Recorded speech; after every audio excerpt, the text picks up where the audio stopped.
کمرے میں جا کر کہتا ہے مجھے کلمہ پڑھاؤ، میں کلمہ پڑھ کر مسلمان ہوتا ہوں۔ کلمہ پڑھا، اشہد ان لا الہ الا اللہ وحدہ لا شریک لہ واشہد ان محمدا عبدہ ورسولہ۔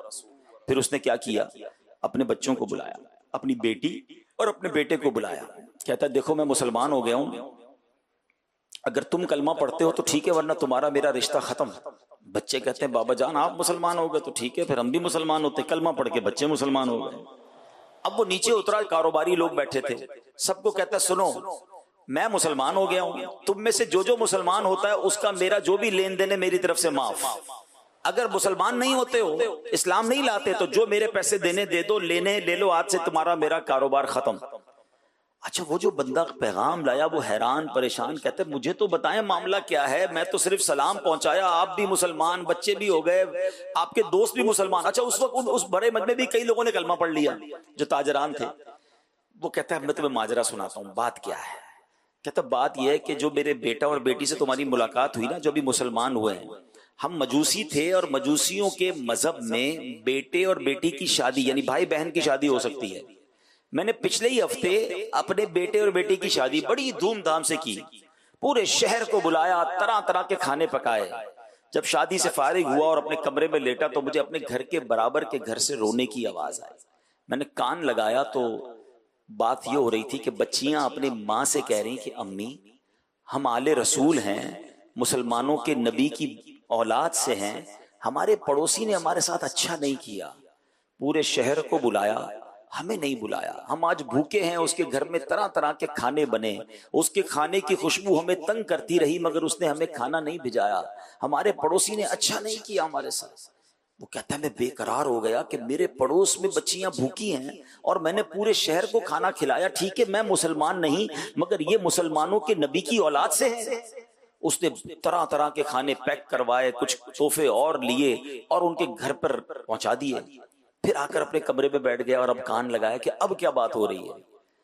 تو والدہ کہتی دیکھو پڑوسی نے کھانا بھی بھجا دیا ہے، تحفے بھی بھجوائے ہیں، اب چلو کھانا کھا لو۔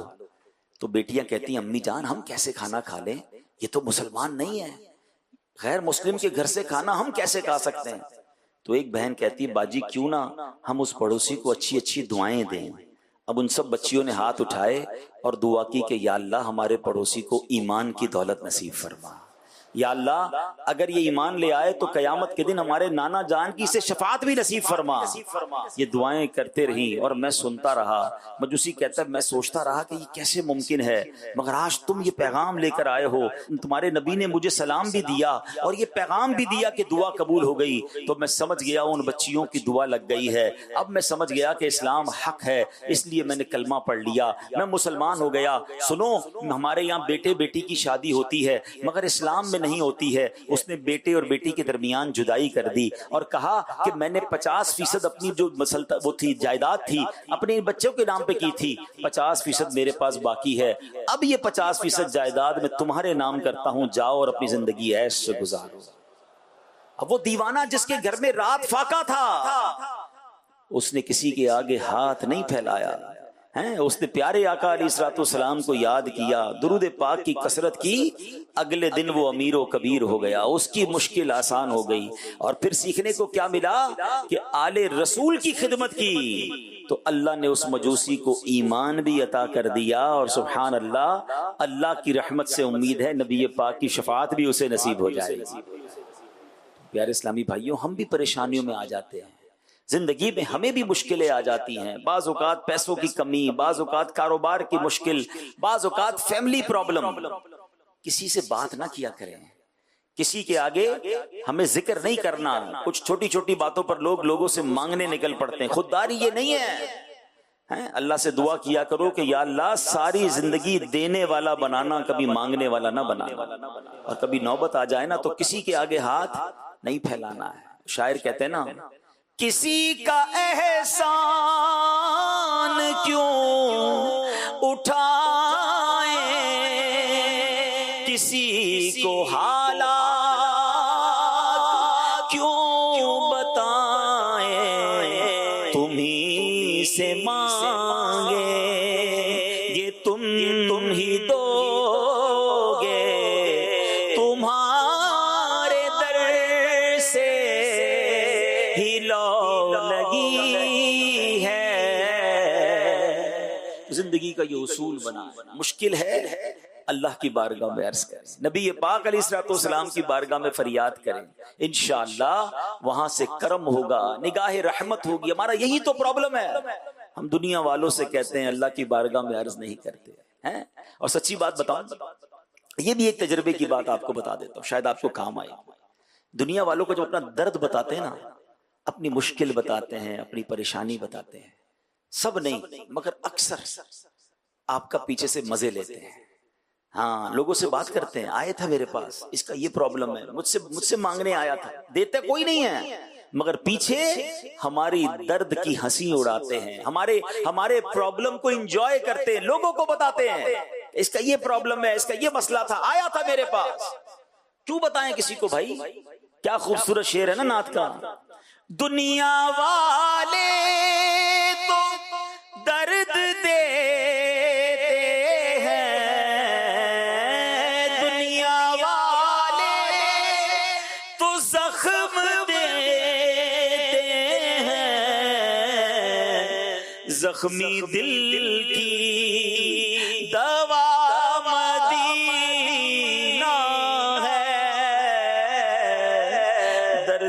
دل کی دوا مدینہ ہے. ہمیں اپنے آقا سے عرض کریں, وہ ہے نا, کرم کرنے کے لیے ہیں, مجھے کیا ضرورت ہے کسی اور سے بات کرنے کی. تو کاش ہمیں یہ بات سمجھ آ جائے, دکھوں نے تم کو جو گھیرا ہو تو درود پڑھو, جو حاضری کی تمنا ہو تو درود پڑھو. تو ہمیں ایسا ذمہ دار, اگر ہم ذمہ دار ہیں تو ہمیں تو مزید خودداری آنی چاہیے. اپنے پرابلم دوسروں سے ڈسکس نہیں کرنے, اپنے مسائل امداد مانگنے. ہم کسی کے آگے اس طرح کیوں بات کریں کہ میرا یہ پرابلم ہے. اگر واقعی آپ نے دعوت اسلامی کا کام کرنا ہے تو آپ کے اندر زبردست خودداری ہونی چاہیے. ہاں انشاءاللہ, کیونکہ امیر اہل سنت کا ایک کمال کا جملہ ہے, دینے والے جو ہے نا نارملی وہ واہ کر کے نہیں آہ کر کے دیتے. کوئی مدد کر بھی دے نا, اس کے بعد اس نے سبھی کو جتانا ہے. تو ایک مبلغ کو بڑا مضبوط رہنا ہے, خودداری اختیار کرنی ہے. انشاءاللہ اس سے آپ کی عزتوں میں اضافہ ہوگا. ہم نے دیکھا, اپنی آنکھوں سے میں نے تو دیکھا ہے کہ امیر اہل سنت کی بارگاہ میں لاکھوں لاکھ کیش چیک کی صورت میں, لاکھوں کیش کی صورت میں, چیک کی صورت میں لوگ لے کر آئے کہ حضور آپ کے لیے ہے. آپ نے فرمایا مجھے نہیں چاہیے, دعوت اسلامی کو دینا ہے تو دے دو, مجھے تمہارا 1 روپیہ بھی نہیں چاہیے. آج کیوں دنیا ان کی دیوانی ہے, بڑے بڑے گن گاتے ہیں ان کے ستھرے کردار کے, کچھ تو ہے نا. تو خودداری آپ کی عزتوں میں اضافہ کرتی ہے. تو کاش یہ بات سمجھ آ جائے. آپ درود پاک کی کثرت کریں, دعا کی کثرت کریں, آپ کے بگڑے کام آپ کی آنکھوں کے سامنے بنیں گے, ایسے بنیں گے کہ آپ حیران ہو جائیں گے. لیکن پہلے وہ یقین, وہ اعتقاد اپنے اندر لائیے. اور دوسرا اس واقعے سے سیکھنے کو جو ملا کہ اہل بیت آل رسول کی خدمت, الحمدللہ قربان جائیے. قبلہ شیخ طریقت بانی دعوت اسلامی امیر اہل سنت کی تعلیمات پر آپ نے بار بار مدنی مذاکروں میں یہ بات فرمائی کہ آل رسول کی خدمت کریں, جن کے نانا جان کا صدقہ کھاتے ہیں ان کی خدمت کریں. بلکہ آپ نے تو سبحان اللہ پچھلے دنوں ایک بڑی کمال کی بات فرمائی کہ اپنی کمائی کا کچھ حصہ مختص کر دیں, 1% 2% جتنا کر سکتے ہیں, اللہ زیادہ دے زیادہ کر دیں, اور وہ آل رسول کی خدمت پہ خرچ کریں, سید زائبان کی خدمت پر خرچ کریں. پھر دیکھیں نبی پاک علیہ الصلوۃ والسلام کا کیسا فیضان نصیب ہوتا ہے. بلکہ مجھے یاد ہے, میرا خیال اس بات کو اب 6-8 مہینے ہو گئے, ایک بدری مذاکرے میں تو ایک کمال کیفیت میں تھے امیر اہل سنت. میں نے اپنی زندگی میں کم ایسی کیفیت میں امیر اہل سنت کو دیکھا. اس طرح کے الفاظ نارملی آپ ادا نہیں فرماتے, مگر آپ نے کیا فرمایا کہ جو آل رسول کی کسی بھی سید, غریب سید کی ماہانہ 12,000 روپے, جو مجھے یاد ہے الفاظ, 1 سال تک 12,000 ہر مہینے کسی سید صاحب کی خدمت کرے, اور اپنے والدین کے لیے کہا کہ میرے والدین کو بھی اس کا ایصال کر دے, اگر قیامت کے دن مجھے کوئی مرتبہ ملا تو میں اس کو اپنے ساتھ جنت میں لے جاؤں گا. یہ امیر اہل سنت کے الفاظ تھے. اور مجھے اچھی طرح یاد ہے کہ اس دن کے بعد سے کئی اسلامی بھائیوں نے ملک اور بیرون ملک میں سید خاندانوں کی خدمت شروع کر دی کہ اللہ اس دعا کا صدقہ عطا فرما دے. ویسے ہی نبی پاک کی طرف سے برکت ملے گی کہ آقا علیہ الصلوۃ والسلام کی آل کی غریب سید زادوں کی خدمت. تو اے میرے پیارے اسلامی بھائیوں, دعوت اسلامی ہمیں سید صاحبان, اہل بیت, سے محبت کا درس دیتی ہے. کمال کی تحریک ہے. صحابہ کی محبت کے جام بھی پلاتی ہے, اہل بیت اور آل رسول سے محبت کا درس بھی دیتی ہے. سبحان اللہ. اور یہ جو سید صاحبان ہوتے ہیں اس کا ادب کیوں نہ کریں. بریلی کے تاجدار کیا کہتے ہیں؟ تیری نسل پاک میں ہے بچہ بچہ نور کا, تیری نسل پاک میں ہے بچہ بچہ نور کا, تو ہے عین نور تیرا سب گھرانہ. تو انشاءاللہ سید صاحبان کی بھی خدمت کریں گے انشاءاللہ. آئیے مل کر محبت سے درود پاک پڑھ لیں. صلو علی الحبیب صلی اللہ تعالی علی محمد صلی اللہ علیہ وسلم. میرے پیارے اسلامی بھائیوں, آئیے چلتے ہیں اسلام کے اولین دور کی طرف, جب سرکار دو عالم صلی اللہ تعالی علیہ وسلم نے اعلان نبوت فرمایا. پہلا جو دور تھا وہ 3 برس کا دور تھا. بڑی رازداری کے ساتھ, بڑے پوشیدہ انداز میں نبی پاک اسلام کی دعوت دیتے رہے. عورتوں میں سب سے پہلے حضرت خدیجہ رضی اللہ تعالی عنہا ایمان لاتی ہے. حضرت ابوبکر صدیق رضی اللہ تعالی عنہ مردوں میں سب سے پہلے ایمان لاتے ہیں. لڑکوں میں, نوجوانوں میں سب سے پہلے مولا علی شیر خدا کرم اللہ تعالی وجہ الکریم ایمان لاتے ہیں. غلاموں میں سب سے پہلے زید بن حارثہ رضی اللہ تعالی عنہ ایمان لاتے ہیں. پھر سیدنا ابوبکر صدیق رضی اللہ تعالیٰ کی دعوت و تبلیغ سے سیدنا عثمان غنی, حضرت زبیر بن العوام, حضرت عبد الرحمن بن عوف, حضرت سعد بن ابی وقاص, حضرت طلحہ بن عبید اللہ رضی اللہ تعالیٰ بھی جلد ہی ایمان لے آتے ہیں. واضح رہے کہ جو سب سے پہلے ایمان لائے نا, ان کو سابقین الاولین, سابقین اولین کے لقب سے سرفراز فرمایا گیا. ان کی فہرستوں پر جب نظر دوڑائیں تو پتہ چلتا ہے جو سب سے پہلے اسلام لائے نا وہ پہلے ہی نیک طبع تھے, اچھی سیرت والے تھے. کفار مکہ کے شرک و بت پرستی اور مشرکانہ جو رسوم تھی, جاہلیت کی جو رسوم تھی, وہ اس سے متنفر اور بیزار تھے. چنانچہ نبی برحق کے دامن میں دین حق کی تجلی دیکھتے ہی یہ نیک بخت لوگ پروانوں کی طرح شمع نبوت پر نثار ہونے لگے اور مشرف با اسلام ہو گئے. اب دوسرا دور آیا. جب 3 برس گزر گئے, ایک جماعت تیار ہو گئی. اس کے بعد اللہ تعالیٰ نے نبی پاک علیہ الصلوۃ والسلام سے پر سورہ شعراء کی آیت وَأَنذِرْ عَشِيرَتَكَ الْأَقْرَبِينَ نازل فرمائی, اور خدا بند تعالیٰ کا حکم ہوا کہ اے محبوب اب اپنے قریبی خاندان والوں کو اللہ سے ڈرائیے. تو نبی پاک علیہ الصلوۃ والسلام نے کوہ صفا کی چوٹی پر چڑھ کر قریش کے لوگوں سے فرمایا تھا. جب سب قریش جمع ہو گئے تو آپ نے فرمایا, اے میری قوم, اگر میں تم سے کہوں کہ اس پہاڑ کے پیچھے ایک لشکر چھپا ہوا ہے جو تم پر حملہ کرنے والا ہے, تو کیا تم لوگ میری بات کا یقین کر لو گے؟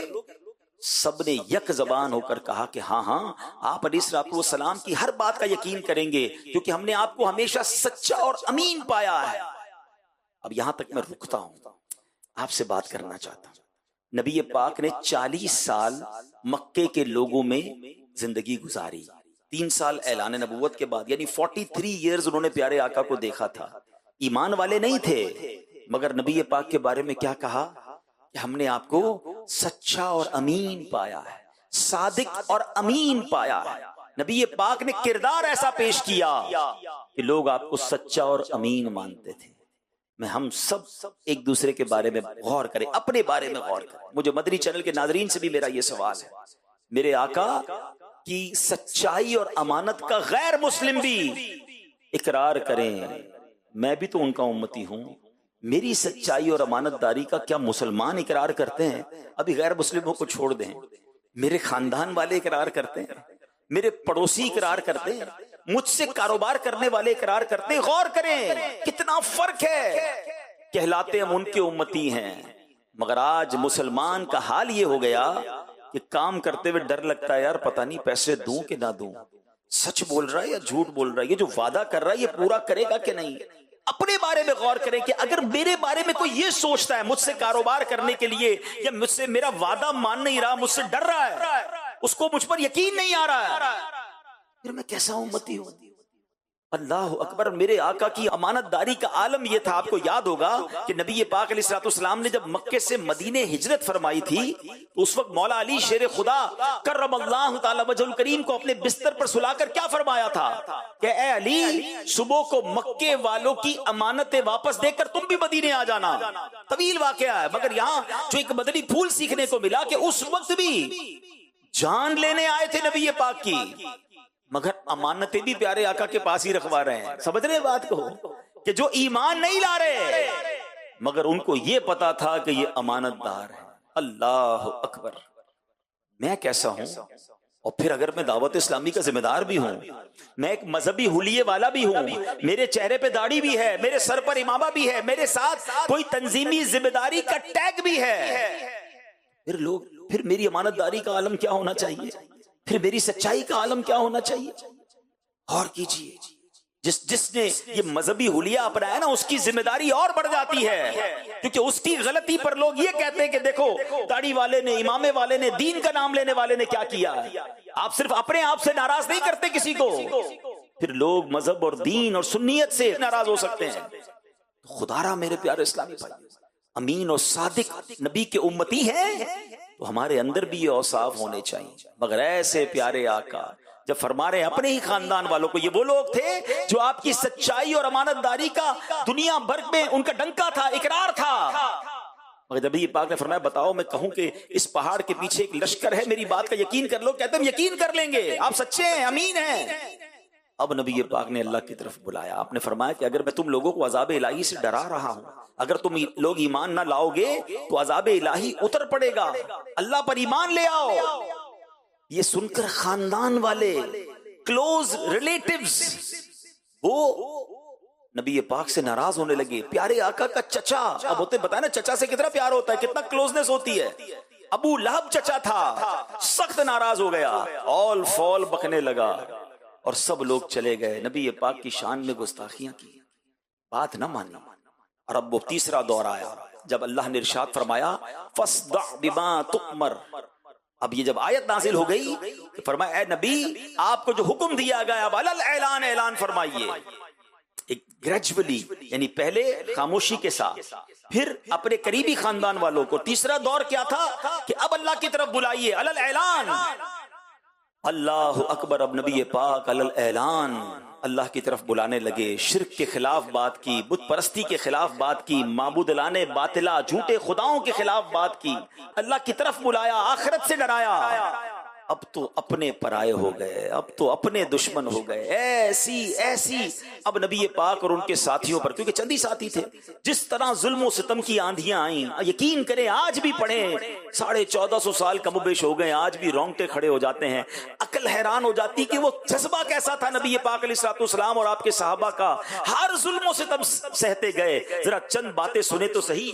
آج چھوٹی چھوٹی باتوں پر ہمارے اسلام پہ کہتے ہیں میں درس نہیں دوں گا, میں بیان نہیں کروں گا, میں اب ذمہ داری نہیں سنبھالوں گا, میں اب جناب اجتماع میں نہیں آؤں گا, میں اب قافلے میں سفر نہیں کروں گا, مجھے پیار نہیں ملا, مجھے عزت نہیں ملی, مجھے ذمہ داری نہیں ملی, مجھے بیان نہیں دیا, ارے مجھ سے پہلے اس کو نگران بنا دیا, میں اتنا پرانا تھا. ہم ان چھوٹی چھوٹی باتوں پر ہم دین کا کام چھوڑ دیتے ہیں. ذرا سوچئے تو صحیح کیسی ظلم و ستم کی آندھیاں تھیں اور کیا زبردست جذبہ تھا. سنیے گا نبی پاک علیہ الصلوۃ والسلام کو کن الفاظ سے پکارا گیا. یقیناً اگر یہ بیان نہ کرنا ہو تو یہ الفاظ کوئی زبان پر لانا پسند نہیں کرتا. اللہ کے حبیب علیہ الصلوۃ والسلام کو کاہن, ساحر, شاعر, مجنون یہ سب ہونے کا پوچھاؤ بازار میں زوردار پروپیگنڈا کیا جانے لگا. آپ کے پیچھے شریر لڑکوں کا غول لگا دیا گیا جو راستوں میں نبی پاک پر تھپتیاں کستے, گالیاں دیتے اور کہتے یہ دیوانہ ہے. شور مچا مچا کر پتھر پھینکتے تھے نبی پاک کے راستے میں, کانٹے بچھاتے. کبھی آپ علیہ الصلوۃ والسلام کے جسم مبارک پر نجاست ڈال دیتے, کبھی سرکار دو عالم علیہ الصلوۃ والسلام کو دھکا دے دیتے, کبھی سرکار دو عالم علیہ الصلوۃ والسلام کی مقدس اور نازک گردن میں چادر کا پھندا ڈال کر گلا گھونٹنے کی کوشش کرتے. روایت یہ ہے پیارے آقا علیہ الصلوۃ والسلام قرآن پاک کی جب تلاوت فرماتے, آج ہم قرآن کی تلاوت کریں ہمیں کون روکتا ہے, مگر نبی پاک جب قرآن کی تلاوت فرماتے تو یہ کفار قرآن کو لانے والے جبرائیل کو اور قرآن کو نازل فرمانے والے اللہ عز و جل کو اور نبی پاک علیہ الصلوۃ والسلام کو گالیاں دیتے تھے، گلی کوچوں میں پہرا بٹھا دیتے، نبی پاک کسی سے بات نہ کر سکیں، تلاوت کی آواز کسی تک نہ پہنچے، جیسے ہی پیارے آقا تلاوت فرماتے، بیان فرماتے، لڑکوں کا غول ہوتا، تالیاں بجاتے، سیٹیاں بجاتے، اتنا شور مچاتے تھے کہ پیارے آقا کی قرآن کی آواز کسی کو سنائی نہ دیتی۔ نبی پاک کسی جگہ پر جا کر پبلک میں جا کر بیان فرماتے اور ایمان کی دعوت دیتے تو پیارے آقا کا چچا ابو لہب پیچھے آتا اور چلا چلا کر کہتا، اے لوگوں میرا یہ بھتیجا جھوٹا ہے، یہ دیوانہ ہو گیا ہے، اس کی تم بات نہ سنو۔ اللہ اکبر، ذرا سوچئے تو صحیح کس قدر دل آزاری ہوتی ہوگی، قلب مصطفیٰ صلی اللہ تعالی علیہ وسلم کتنا غمگین ہوتا ہوگا۔ اسی طرح ایک مرتبہ نبی پاک علیہ الصلوۃ والسلام حرم کعبہ میں نماز پڑھ رہے تھے، این حالت نماز میں ابو جہل نے کہا کوئی ہے جو آلے فلاں کے ذبح کیے ہوئے اونٹ کی اوجڑی لا کر سجدے کی حالت میں ان کے کندھوں پر رکھ دے۔ نبی پاک نماز پڑھ رہے اور ابو جہل یہ کہہ رہا ہے۔ یہ سن کر عقبہ بن ابی معیط بدبخت اٹھا، اس اوجڑی کو لا کر نبی پاک کے دوش مبارک پر رکھ دیا۔ اب میرے آقا سجدے میں ہیں اور پیارے آقا کے کاندھے پر اوجڑی رکھ دی گئی ہے۔ اللہ اکبر، ذرا سوچئے اب یہ ظالم آس پاس کھڑے ہو کر ٹھٹھا مار کر ہنستے رہے، مارے ہنسی کے ایک دوسرے پر گرتے رہے۔ بی بی فاطمہ خاتون جنت رضی اللہ تعالیٰ عنہ کہیں دور تھیں، آپ کو خبر ملی، آپ کی عمر بھی چھوٹی تھی، آپ دوڑتی ہوئی آئیں، سب کو دور ہٹایا، پیارے آقا علیہ الصلوۃ والسلام کے مبارک کاندھے سے نبی پاک جب سے سجدے میں ہیں، آپ نے سجدے سے سر نہیں اٹھایا ہے، بی بی فاطمہ آ کر آپ نے اوجڑی ہٹائی، نبی پاک کے مبارک دوش سے پیارے آقا نے نماز کمپلیٹ کی۔ اب نبی پاک کے قلب اقدس کو اتنا غم پہنچا، اتنی تکلیف پہنچی کہ نبی پاک نے 3 مرتبہ یہ دعا مانگی، اللہم علیک بقریش، یعنی اے اللہ تو قریش کو اپنی گرفت میں لے لے۔ پھر ابو جہل، عتبہ بن ربیعہ، شیبہ بن ربیعہ، ولید بن عتبہ، امیہ بن خلف، عمارہ بن ولید کا نام لے کر دعا مانگی کہ الہی تو ان لوگوں کو اپنی گرفت میں لے لے۔ حضرت عبداللہ بن مسعود رضی اللہ عنہ فرماتے ہیں کہ خدا کی قسم میں نے ان سب کافروں کو جنگ بدر کے دن دیکھا کہ ان کی لاشیں زمین پر پڑی ہوئی ہیں، پھر ان سب کفار کی لاشوں کو نہایت ذلت کے ساتھ گھسیٹ کر بدر کے گھڑے میں ڈال دیا گیا، اور نبی پاک علیہ الصلوۃ والسلام نے فرمایا کہ ان گھڑے والوں پر خدا کی لعنت ہے۔ اللہ اکبر، ذرا سوچئے تو صحیح یہ کیسا دور تھا۔ اللہ کی طرف بلاتے تھے، نماز پڑھنا چاہتے تھے، سجدہ کرنا چاہتے تھے، اذان دینا چاہتے تھے، لوگوں کو قرآن سنانا چاہتے تھے، مگر کوئی سننے کے لیے تیار نہیں تھا، انہیں تکلیفیں دی جاتی تھیں۔ شاعر نے اس زمانے کے حالات کو اپنے اشعار میں کیسے قلم بند کیا، وہ لکھتے ہیں پیمبر دعوت اسلام دینے کو نکلتا تھا، پیمبر دعوت اسلام دینے کو نکلتا تھا، نوید راحت و آرام دینے کو نکلتا تھا، نکلتے تھے قریش اس راہ میں کانٹے بچھانے کو، وجود پاک پر 100 طرح کے ظلم ڈھانے کو، خدا کی بات سن کر مضحکے میں ٹال دیتے تھے، نبی کے جسم اطہر پر نجاست ڈال دیتے تھے، تمسخر کرتا تھا کوئی پتھر اٹھاتا تھا، کوئی توحید پر ہنستا تھا، کوئی منہ چڑھاتا تھا، قریشی مرد اٹھ کر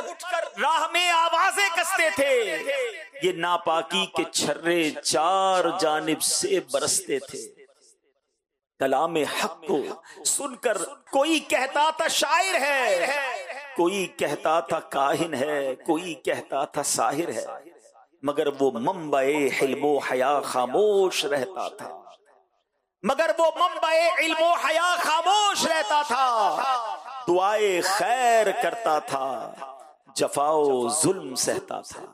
اے میرے پیارے اسلامی بھائیوں، آپ نے دیکھا کہ ہمارے پیارے آقا مکی مدنی مصطفیٰ صلی اللہ تعالی علیہ وسلم نے اسلام کی خاطر کیسی تکلیفیں اٹھائیں، کیسی سختیاں جھیلی۔ کاش ہمیں یہ بات سمجھ آ جائے کہ مشکلیں آئیں تو دین کا کام چھوڑنا نہیں ہوتا ہے، بلکہ مزید ہمت کے ساتھ آگے بڑھنا ہوتا ہے۔ یہ ایک ہی واقعہ نہیں ہے، شاب ابی طالب میں کیا ہوا تھا۔ اب جب 7واں سال ہو گیا، کفار قریش نے جب دیکھا کہ تعداد بڑھتی جا رہی ہے، حضرت حمزہ بھی ایمان لے آئے، حضرت عمر بھی ایمان لے آئے، یہ تو آگے بڑھتے جا رہے ہیں، پلان کیا کہ اب کسی طرح علل اعلان ہی جناب رسول اللہ صلی اللہ علیہ وسلم کو شہید کر دیا جائے۔ اب جب یہ خبر پہنچی نبی پاک کے چچا ابو طالب کو تو انہوں نے بنی ہاشم اور بنی مطلب کو جمع کر کے کہا کہ ہمیں حضرت محمد صلی اللہ علیہ وسلم کے تحفظ کی خاطر اپنے شعب یعنی ایک گھاٹی پہاڑوں کے درمیان ایک جگہ ہوتی ہے وہاں لیے چلتے ہیں. اور جب کفار کو پتا چلا کہ ایسا کیا ہے دو قبیلے والوں نے, بنی ہاشم نے اور بنی مطلب نے, کہ محمد صلی اللہ تعالی علیہ وسلم کو گویا پناہ بھی دے دی تحفظ بھی دے دیا, تو اب انہوں نے کیا کیا کہ انہوں نے بھی ایک ایگریمنٹ لکھا کہ کوئی شخص ان سے کوئی تعلق نہیں رکھے گا, کوئی ان سے رشتہ ناتا نہیں ہوگا, کوئی چیز فروخت نہیں کی جائے گی. ایک معاہدہ لکھا اور کعبہ مشرفہ کے دروازے پر لٹکا دیا گیا کہ جب یہ بھوکے رہیں گے, ان کے پاس اناج نہیں پہنچے گا, تو آخر کار یہ اللہ کے نبی صلی اللہ تعالی علیہ وسلم کی حفاظت چھوڑ دیں گے اور پھر معاذ اللہ انہیں قتل کر دیں گے. اللہ اکبر. میرے پیارے اسلامی بھائیوں, یہ سوشل بائیکاٹ ہو گیا, یعنی اب کوئی بھی وہاں سامان نہیں بیچ سکتا تھا. وہ ایک پہاڑ کے درے میں گھاٹی میں قید ہو کر رہ گئے. کیسے حالات تھے سنو.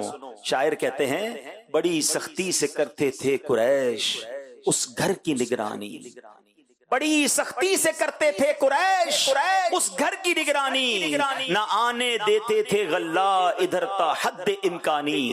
کوئی غلے کا سوداگر اگر باہر سے آ جاتا تو رستے ہی میں جا کر بو لہب کم بخت بہکاتا. پہاڑوں کا درہ ایک قلعہ محصور تھا گویا, خدا والوں کو فاقوں مارنا منظور تھا گویا. رسول اللہ لیکن مطمئن تھے اور صابر تھے, رسول اللہ لیکن مطمئن تھے اور صابر تھے. خدا جس حال میں رکھے اسی حالت پہ شاکر تھے. مگر میرے پیارے اسلامی بھائیوں, آپ کو پتا ہے اس درے میں اس شعب میں رہنے والے بچوں کا حال کیا تھا, لوگوں کا حال کیا تھا؟ کیونکہ کھانا پینا بند ہو گیا, سوشل بائیکاٹ تھا, کوئی اناج لے کر بھی نہیں جا سکتا تھا. بڑا کفار کہہ مارتے کتنے دن بھوکے رہیں گے, کتنے دن برداشت کریں گے. خواتین کا دودھ خشک ہو گیا, کئی روز بھوکے رہنے سے لوگ بیتاب ہو گئے. اب درختوں کے پتے ابال کر کھانے لگے. حضرت سیدنا سعد بن ابی وقاص کا خود بیان ہے, ایک رات مجھے کھانے کو کچھ نہیں ملا تو چمڑے کا ایک ٹکڑا ملا, میں نے اسے پانی سے دھویا, آگ پر بھونا, کوٹ کر پانی میں گھولا اور ستو کی طرح پی کر میں نے اپنے پیٹ کی آگ بجھائی. شاعر کہتے ہیں وہ بھوکی بچیوں کا روٹ کر فلفور من جانا, خدا کا نام سن کر صبر کی تصویر بن جانا. تڑپنا بھوک سے کچھ روز آخر جان کھو دینا, وہ ماؤں کا فلک کو دیکھ کر چپ چاپ رو دینا. رضا و صبر سے دن کٹ گئے ان نیک بختوں کے کہ کھانے کے لیے ملتے رہے پتے درختوں کے. گزارے 3 سال اس رنگ سے ایمان والوں. یہ 2-4 مہینے کا پرابلم نہیں تھا, 3 سال اس شعب ابی طالب میں, اس گھاٹی میں سرکار دو عالم علیہ السلام اور صحابہ اور ان کے چاہنے والوں نے بھوک و پیاس سے گزارے 3 سال اس رنگ سے ایمان والوں نے. دکھا دی شان استقلال اپنی آن والوں نے. اب جان کیسے چھوٹی؟ اللہ نے اپنے حبیب علیہ السلام کو خبر دے دی کہ وہ جو معاہدہ کعبے کی دیوار پہ ہے نا, اس کو دیمک نے چاٹ لیا ہے, اب وہ لکھا ہوا باقی نہیں ہے. یہ خبر نبی پاک نے ابو طالب کو دی. انہوں نے کفار مکہ کو بلایا, کہا دیکھو مجھے میرے بھتیجے نے بتایا ہے کہ اللہ نے اس کی طرف سے وہی بھیجی ہے کہ تمہارا معاہدہ ختم ہو چکا ہے, اس پہ اب لکھا ہوا کچھ باقی نہیں ہے, جا کر معاہدہ دیکھ لو, اگر لکھا ہوا باقی ہوا میں اپنے بھتیجا کو تمہارے حوالے کر دوں گا, اور اگر ایسا نہیں تو پھر تم ہماری جو پرابلم ہے, جو محاصرہ ہے, اس کو ختم کرو. اور یہ بات طے پائی گئی. اب جب کعبے کی دیوار پر جا کر معاہدہ دیکھا گیا تو غیب کی خبر دینے والے آقا کی خبر سچی ثابت ہوئی. اس معاہدے پر اب لکھائی باقی نہیں تھی, اس معاہدے کو پھاڑ دیا گیا اور مسلمانوں کو اس درے سے آزادی نصیب ہوئی. مگر اے میرے پیارے اسلامی بھائیوں, مصیبت پھر بھی ختم نہیں ہوئی. یہ معاملے بڑھتے ہی جا رہے تھے. تھوڑے عرصے بعد نبی پاک نے پلان کیا کہ طائف کے سرداروں کے پاس جایا جائے. مکے سے نکل کر ایک اور شہر میں, جس کو آج ہماری زبان میں ہم کہتے ہیں قافلہ, ایک قافلہ لے کر جایا جائے. وہاں جا کر اسلام کی دعوت دی جائے, نیکی کی دعوت دی جائے. مکے والے تو بہت مار رہے ہیں, بڑی تکلیف دے رہے ہیں, شاید طائف والے بات سن لیں. نبی پاک نے جا کر جب طائف والوں کو اللہ کی بات پہنچائی, ایمان کی دعوت پیش کی, اللہ اکبر, ان کفار بداتوار نے نبی پاک علیہ الصلوۃ والسلام سے اس قدر گستاخانہ جملے کہے کہ ہم اپنی زبان زبان پر بھی نہیں لا سکتے. نبی پاک علیہ الصلوۃ والسلام اسلام کی دعوت پیش کرتے, وہ لوگ طرح طرح کی دل آزاریوں پر اتر آئے. اوباش بچوں کو پیچھے لگا دیا, نبی پاک پر پتھروں کی بارش ہونے لگی, اس قدر پتھر برسائے کہ میرے آقا علیہ الصلوۃ والسلام کا جسم خون سے تر بتر ہو گیا. اتنا خون بہا کہ نبی پاک کے نالین اقدس خون سے بھر گئے. سنیے طائف کے میدان کے بارے میں شاعر کیا لکھتا ہے. وہ لکھتا ہے, بڑے امبو در امبو پتھر لے کے دیوانے, لگے می پتھروں کا رحمت عالم پہ برسانے. وہ ابر لطف جس کے سائے کو گلشن ترستے تھے, یہاں طائف میں اس کے جسم پر پتھر برستے تھے. وہ بازو جو غریبوں کو سہارا دیتے رہتے تھے, پیا پہ آنے والے پتھروں کی چوٹ سہتے تھے. وہ سینہ جس کے اندر نور حق مستور رہتا تھا, وہی اب شک ہوا جاتا تھا, اس سے خون بہتا تھا. جگہ دیتے تھے جن کو حاملان عرش آنکھوں پر, وہ نالین مبارک ہائے خون سے بھر گئی اکثر. حضور اس جور سے جب چور ہو کر بیٹھ جاتے تھے, شکی آتے تھے بازو تھام کر اوپر اٹھاتے تھے.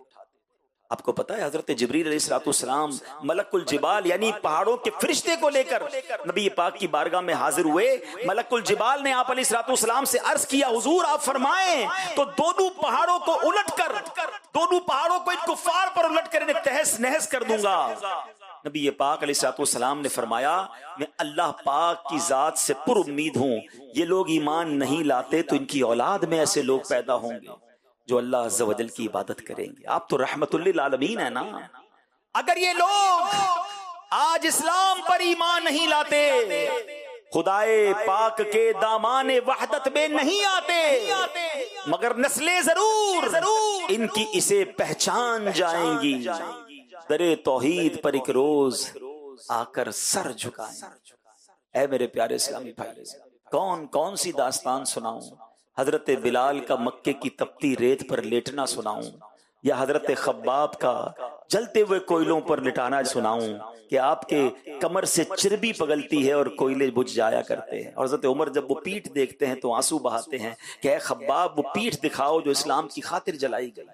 حضرت سمیہ کی شہادت کا واقعہ سناؤں, یا آل یاسر پر ہونے والے مظالم کی داستان سناؤں؟ سیدنا ابو بکر صدیق کو کس قدر مارا گیا وہ آپ کے سامنے بتاؤں, یا صحابہ کرام کو چٹائیوں میں لپیٹ کر آگ کی دھونی دے کر بے ہوش کر دینے والے واقعات سناؤں؟ کسی کو تو ڈبکیاں دی جاتی کہ کہو اللہ کا انکار کر دو, اس کا سانس گھٹ جاتا, مرنے کے لیے تو تیار ہو جاتے مگر رب کا انکار نہ کرتے تھے. بتائیے تو صحیح, ہمارے لیے کتنی آسانیاں ہیں. ہم پنکھوں کے نیچے بیٹھے ہیں, کئی جگہوں پر تو ایئر کنڈیشن چلتا ہے, مگر ہم پھر بھی دین کی خدمت کے لیے وقت نہیں نکال پاتے. ہم تو کتنے خوش نصیب ہیں, بیٹھے بٹھائے مسلمان بن گئے ہیں. ماں باپ مسلمان تو مسلمان گھرانے میں پیدا ہوئے. میں آپ کو صرف آج کا ایک واقعہ سناتا ہوں, ابھی تھوڑی دیر پہلے کا واقعہ ہے. کتنا آسان ہے میرے اور آپ کے لیے کلمہ پڑھنا. مجھے کچھ عرصہ پہلے ایک نوجوان سے رابطہ ہوا, اس نے بتایا کہ میں مسلمان نہیں ہوں, مجھے مسلمان ہونا ہے. الحمدللہ اس نے بھی کلمہ پڑھا, اس کے گھر والے بھی مسلمان ہو گئے. دعوت اسلامی کے شعبہ FGRF نے ان کی کچھ ہیلپ بھی کی.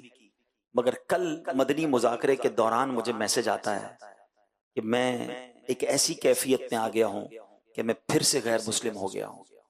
میرے تو پیروں تلے زمین نکل گئی. پھر رابطہ کیا اس سے, اس کی پرابلم سنی, پتہ چلا کہ اس کو اس کے گھر والوں نے مارا, اتنا مارا کہتا ہے میری جان کا خطرہ ہے.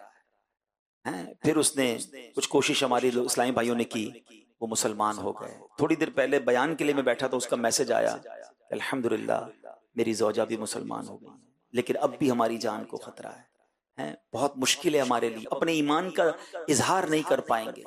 اب یہ تو ایک واقعہ ہے اور ہمارے وطن پاکستان کا واقعہ ہے, ٹھیک ہے, ہم اس کی کیا ہیلپ کر سکیں گے اس پر غور کریں گے. لیکن میں جو سمجھانا چاہ رہا ہوں, میں اس کی تفصیل زیادہ آن ایئر نہیں بتا سکتا, مگر میں آپ کو جو بتانا چاہ رہا ہوں کہ کتنا آسان ہے میرے اور آپ کے لیے. کیا اسلام قبول کرنے کے لیے میں نے اپنے مار کھائی؟ مجھے کلمہ پڑھنے کے لیے کس نے مارا؟ اللہ کا نام لینے کے لیے مجھے کس نے روکا؟ آج اذان ہماری گلیوں میں, ہماری مسجدیں بنی ہوئی, ہمیں آواز آتی ہے اس زمانے میں اذان دینے پہ مار پڑتی تھی، قرآن پڑھنے پر مار پڑتی تھی، سجدے میں جاتے تھے تو لوگ مارتے تھے، کعبہ سامنے تھا طواف نہیں کر سکتے تھے۔ اور آج ہم ہیں کہ مسجدیں ہمارے لیے دروازے کھلے ہیں، ٹھنڈے پانی کے کولر لگے ہوئے ہیں، ویلکم کرنے کے لیے لوگ تیار ہیں، مگر مسجدیں ویران ہیں۔ کب جاگیں گے؟ ہمیں تکلیف کیوں نہیں ہوتی ہے مسلمانوں کو گناہوں کی طرف جاتے دیکھ کر؟ ہمیں پتہ ہے ہمارے کالج یونیورسٹی میں کیا حالات ہیں، وہاں کس قدر تباہی بچی ہوئی ہے، آج کا نوجوان کس طرح اسلام کے بارے میں تذبذب کا شکار ہے۔